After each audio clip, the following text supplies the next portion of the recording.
Good evening from Wiesbaden, Germany.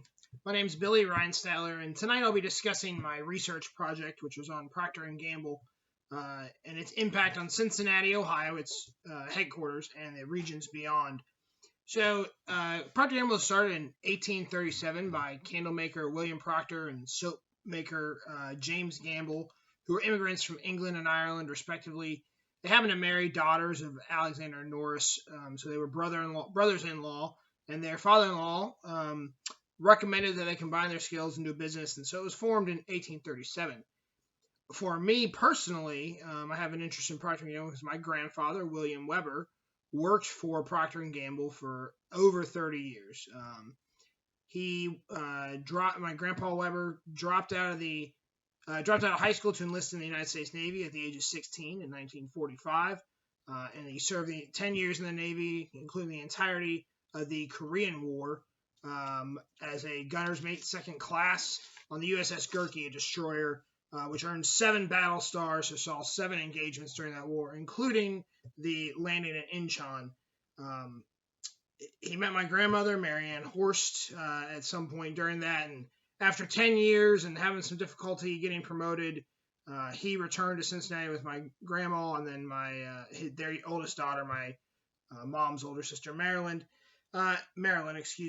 in tow. So my grandfather didn't have a high school diploma, so his job options were somewhat limited, and he went to the hiring office at Procter & Gamble for every day for roughly 6 months until they finally hired him, and he got a job repairing tanks and that were used to manufacture different products, soaps, and other things that Procter & Gamble made at their factory called Ivory in St. Bernard, Ohio, north of Cincinnati. So all that to say, Procter & Gamble very important to my family because that job enabled my grandfather to retire as a millionaire, and very important and interesting to me. It's a Fortune 500 company, critical to the economy of Cincinnati, and so I wanted to ask the question, with over 160,000 employees and operating in 80 countries, what specific impact did Procter & Gamble have on the economy of Cincinnati and regions beyond?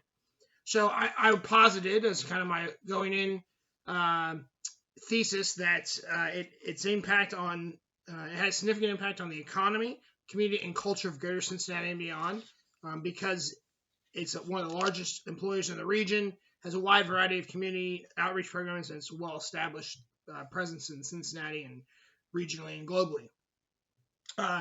In terms of the methodology, I used a variety of sources. For primary sources, I focused mainly on Procter & Gamble's website, as well as some of the sources they had there. So its annual report has a citizenship report, worldwide business conduct manual, and a statement of purpose of its purpose, values, and principles, as well as brand-specific websites such as Tide and others. So I also was able to get 2 books that I found useful. One called Rising Tide, Lessons from 165 Years of Brand Building at Procter & Gamble, as well as Procter & Gamble, The House That Ivory Built, which was from the editors of Advertising Agent, an older book from the 80s, but both of those were very useful. There were some other ones that I did not receive in time, unfortunately. So that was most of my secondary sources. I also included some articles and business websites, including Forbes. I found that since P&G did have a significant impact on Cincinnati and beyond. For economic impacts, I focused on the profit-sharing scheme they implemented in the 1887. So one of the first companies to have a profit-sharing scheme. They've paid a dividend. P&G's paid a dividend for 132 consecutive years, and 2022 marks 66 years of that increasing.